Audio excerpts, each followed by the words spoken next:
अगर आप रेज़न में टॉर्च गन इस्तेमाल नहीं करते तो हो सकता है आपकी पूरी मेहनत ख़राब हो जाए। सिर्फ 5 सेकंड की एक गलती आपके रेज़न में बबल्स और जलने के निशान या ख़राब फिनिश का सबब बन सकती है। आज मैं आपको दिखाऊंगी कि टॉर्च गन सही तरीके से कैसे इस्तेमाल की जाती है, कब इस्तेमाल करनी चाहिए, कितनी देर इस्तेमाल करनी चाहिए और वो गलतियाँ जिनसे हर बिगनर्स को बचना चाहिए। और साथ ही मैं आपको टॉर्च गन और हीट गन के बारे में भी बताऊंगी।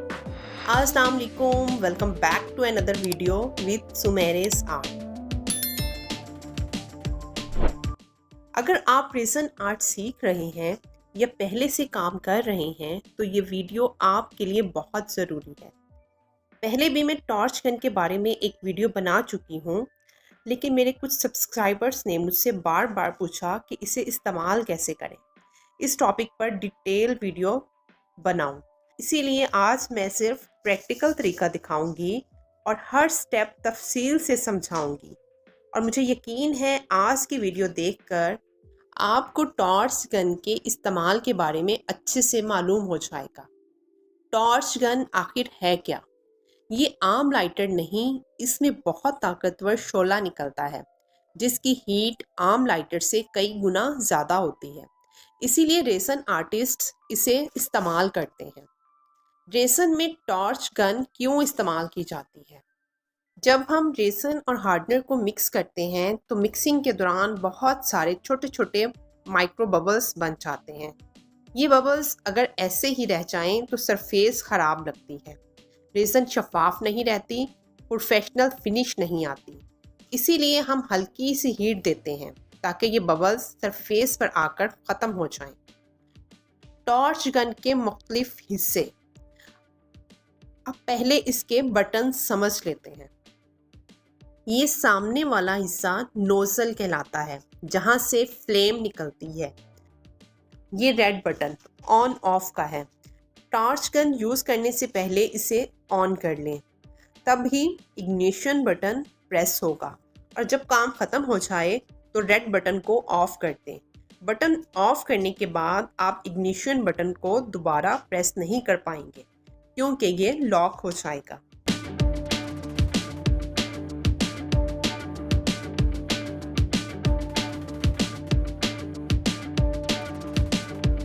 ये फ्लेम कंट्रोल नॉब है, इससे आप शोला कम या ज़्यादा कर सकते हैं।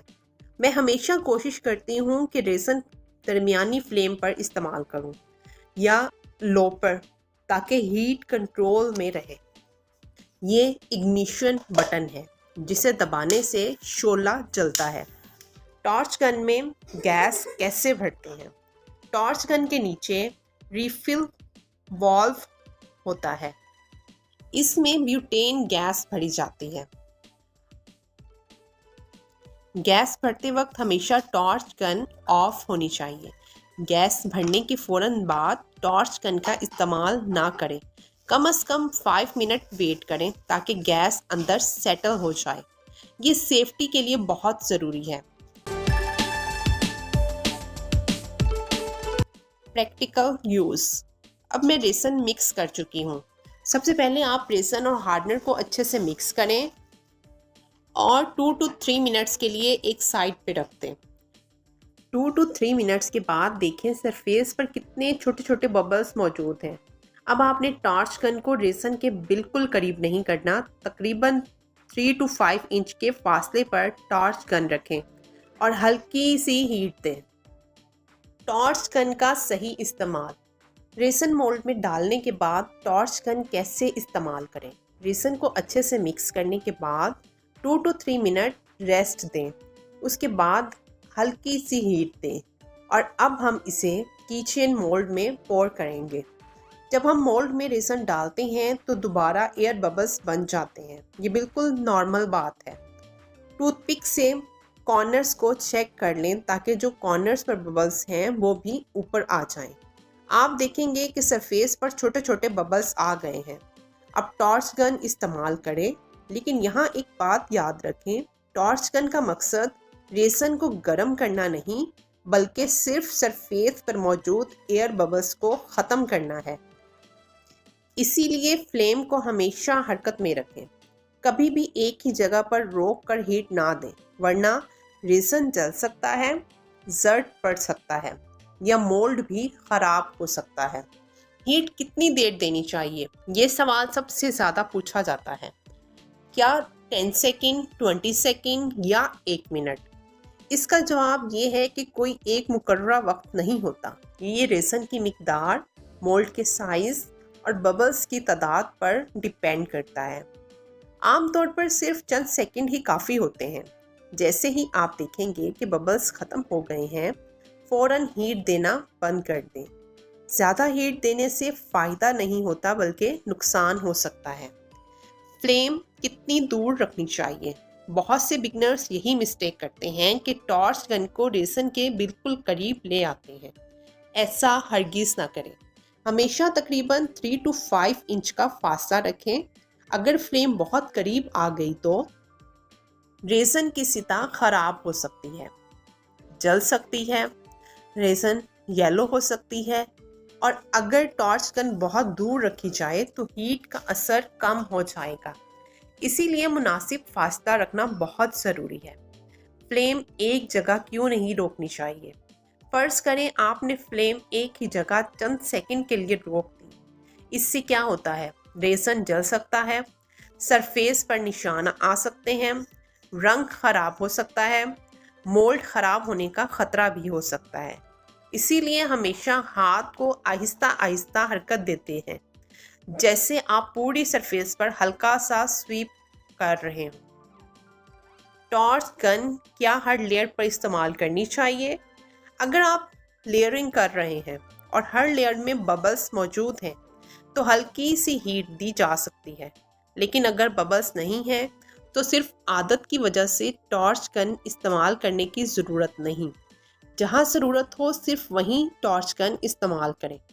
बिगनर्स की सबसे आम गलतियाँ: टॉर्च गन को रेज़न के बहुत करीब ले जाना, एक ही जगह पर ज़्यादा हीट देना, बार बार बिला वजह हीट देना, रेज़न को मिक्स किए बगैर टॉर्च गन इस्तेमाल करना। याद रखें, टॉर्च गन ख़राब नहीं होती, गलत तरीका नुकसान पहुंचाता है। Working technique. मेरी अपनी वर्किंग टेक्निक। अब मैं आपको अपना तरीका बताती हूँ। मैं पहले रेज़न और हार्डनर को अच्छी तरह मिक्स करती हूँ, फिर रेज़न को मोल्ड में डालती हूँ, फिर इसके बाद सरफेस को अच्छे से देखती हूँ। अगर कहीं बबल नज़र आए तब ही टॉर्च गन इस्तेमाल करती हूँ। फ्लेम को मुसलसल हरकत में रखती हूँ और सिर्फ चंद सेकंड में काम मुकम्मल हो जाता है। इसी वजह से मेरी रेज़न सरफेस ज़्यादा साफ, शफाफ और प्रोफेशनल नज़र आती है।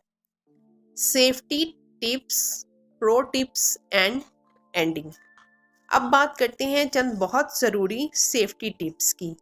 हमेशा अच्छी हवादार जगह पर काम करें। टॉर्च गन को बच्चों की पहुंच से दूर रखें। अगर टॉर्च गन ज़्यादा गर्म महसूस हो तो चंद मिनट ठंडा होने दें। इस्तेमाल के दौरान अपने हाथ, कपड़े और बालों को फ्लेम से महफूज रखें। अगर आसपास कागज़ या कोई और आतिशगीर चीज़ हो तो पहले इससे दूर कर लें और फिर टॉर्च गन इस्तेमाल करें। टॉर्च गन किन चीज़ों पर इस्तेमाल ना करें?